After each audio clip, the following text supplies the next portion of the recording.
Arrowhead.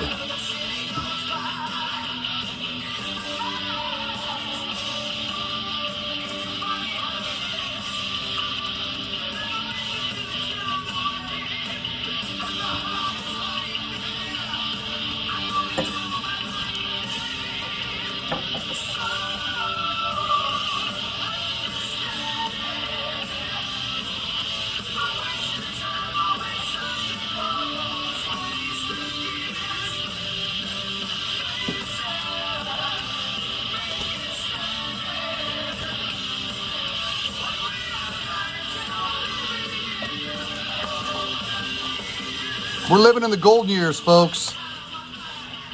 We're living in the golden years.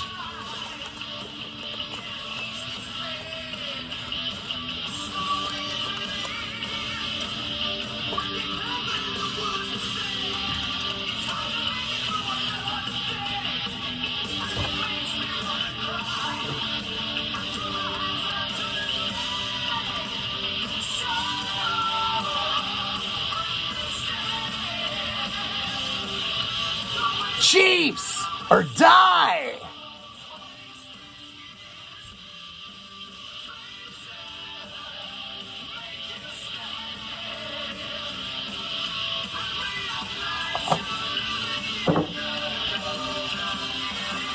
Golden years. Embrace it!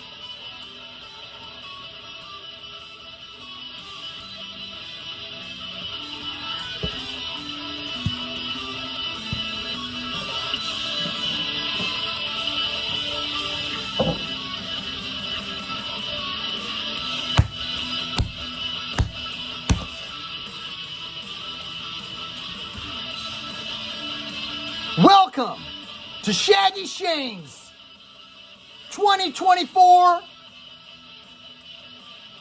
playoff preview, where we embrace the storm and realize that this era of Chiefs football that we are living in is the golden years.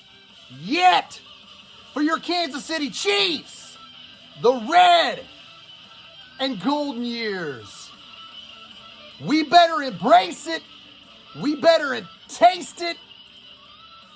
Folks, we are living it. Your Kansas City Chiefs have won the AFC Western Division title 8 straight years in a row.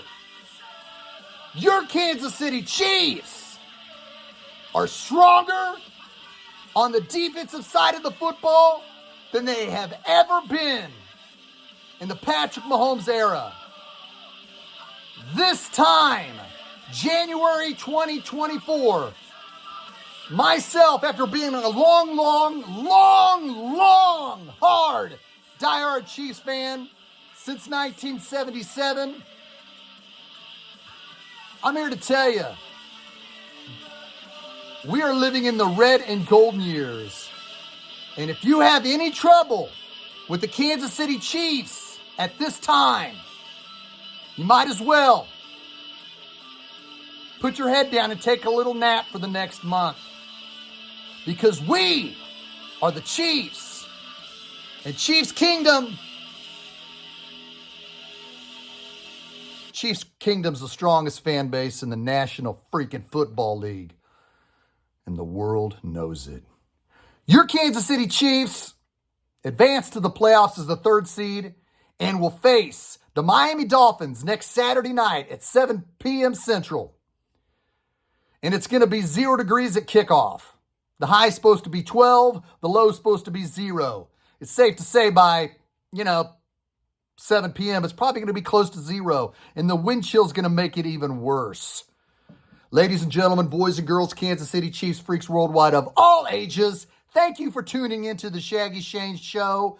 Monday afternoon, it's snowy, it's cold, it's icy, the temperature's about to drop below freezing, and a lot of people around the neighborhoods are stocking up at the grocery stores, getting everything ready for what's going to happen tonight. But I'm not here to be a meteorologist. I just pretend to be one on YouTube. I'm here to talk about your Kansas City Chiefs and what they're about to experience the next month.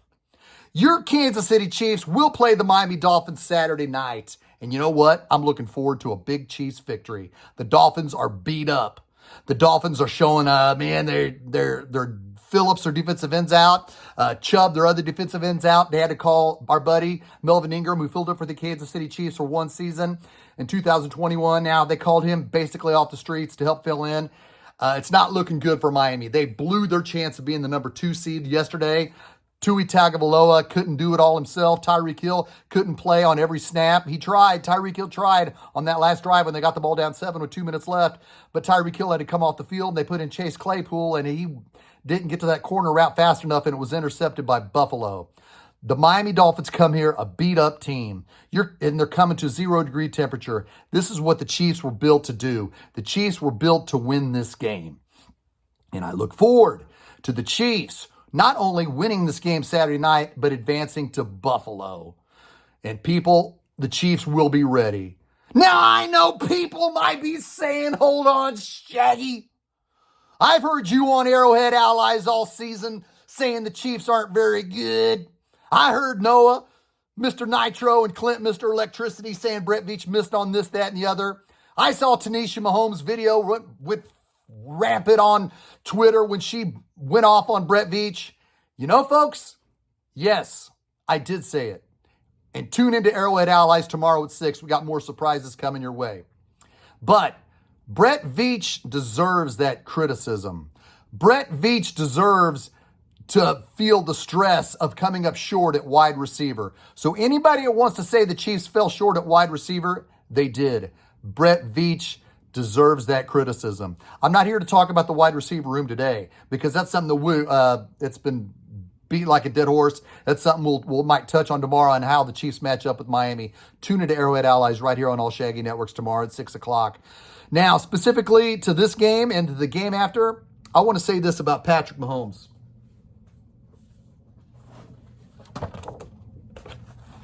He's the greatest quarterback in Chiefs franchise history. He's the greatest quarterback that we've had ever, being that he's the greatest quarterback in franchise history. Ladies and gentlemen, Patrick Mahomes is the greatest quarterback probably in the NFL. And I say probably because it's more than likely he is. People could say Lamar Jackson's having a better season. Zay Flowers at wide receiver and Odell Beckham Jr. are playing really good. And Zay Flowers is tough rookie who's having a solid season. But your Chiefs going into this Sunday's game, we'll talk about Baltimore next week and Buffalo next week. But what we have to do, Chiefs Kingdom, is embrace this storm. It's a storm because what the Chiefs are about to go through will be the toughest of Patrick Mahomes' entire career. He's not going to get home field advantage. He's not going to get a bye. He's going to have that one game at Arrowhead, but then he's going to have to go to Buffalo, and then he's going to have to go to Baltimore. Legacies are made in the playoffs. People may say, I don't feel good about the Chiefs. I don't feel good about the Chiefs. Their wide receivers suck. Everybody's dropping balls. They lead the NFL in drops. Juwan Taylor has almost broke the offensive. Let me finish. What do people talk about when they see Rashee Rice make a good play? They say, that looks like Sammy Watkins in the Super Bowl. You know why? Because Sammy Watkins was money in the playoffs. His first 2 seasons, in 2018 and 2019, there was a 5-game stretch in 2018 and 19. Look it up if you don't believe me.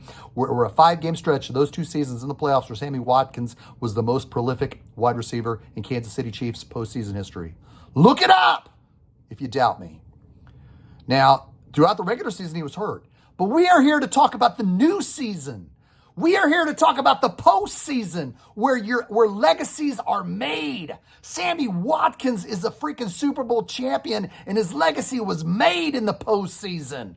MVS has had a freaking terrible season, but it's a new season. Whatever he does this January and early February is where his legacy will be remembered. They will remember MVS coming out of a terrible season on what he did in January. Embrace this storm. Chiefs Kingdom, keep your chin up. Keep your chin up and embrace this storm because we got Patrick Mahomes, we got Travis Kelce, we got Andy Reid, we got Spagnuolo, and a solid defense.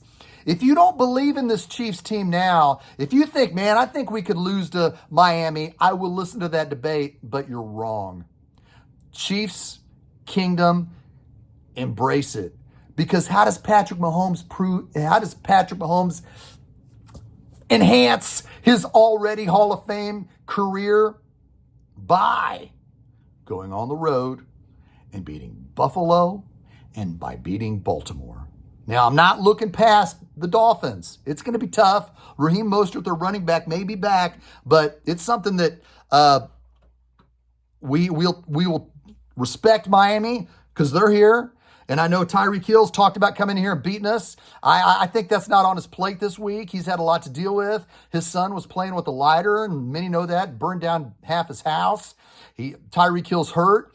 As of Monday at 12:30 p.m. on Monday, Tyreek Hill hasn't talked any smack. I would hope that he would be humble because I think he knows he's about to get freaking spanked pretty good in front of an Arrowhead crowd. Now, fans, I want to thank you all who have joined me. I want to thank our guests who have joined me and us at Arrowhead Allies. People say, when are you going to do a Shaggyshane show? I'm not doing them regularly now. I'm staying with Arrowhead Allies. And I want to thank the people that have been on our show this year. Harvey Williams, man, a great freaking player who rushed for 2 1,000-yard seasons with the Raiders after he left the Chiefs. But he was a first-round draft pick. He played solid 3 seasons. He's a good dude, a friend. He's a great player. He was a starting running back from 1991 through 1998. I want to thank Rich Baldinger for doing some pregame shows this year. We've had Richmond Webb, the offensive tackle for the Dolphins, who was the all-decade player of the 90s. J.J. Burton, Pat Mahomes Sr. I want to thank all those people that have been on our show. Tim Grunhard, everybody, make sure and subscribe to Starcade Media and Arrowhead Allies on Facebook, Twitter, and YouTube to get more information, to get more interviews with former players. Now, this Saturday night in the frozen tundra of Arrowhead Stadium, it's Patrick Mahomes, 2-time Super Bowl champion, against 1-time Super Bowl champion Tyreek Hill with a bad foot. Ladies and gentlemen, boys and girls, Kansas City Chiefs, freaks worldwide of all ages, embrace this. I can't say it enough. We are living in the golden era, the red and gold era of Chiefs football. Now, it's going to be cold at Arrowhead Saturday night. I don't know if Taylor Swift is going to be there. I don't know if she's going to be out in the crowd trying to mingle, wishing she was single. I doubt that. She's got her man Travis Kelce, who's going to want her warm in the booth. Now, we're going to take care of business this Sunday. Again, tune in tomorrow to Arrowhead Allies at 6 o'clock, and you'll see what guests we have, along with Brian B. Shinan, Michael Matthew, Noah, and Clint. Remember, Arrowhead Stadium's 4 miles from my house. Sing it, Chad.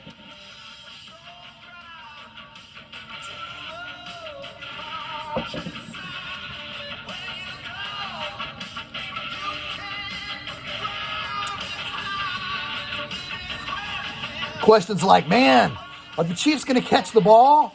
Man, are the Chiefs going to not commit offensive penalties by Juwan Taylor? Ladies and gentlemen, embrace the storm. Embrace this.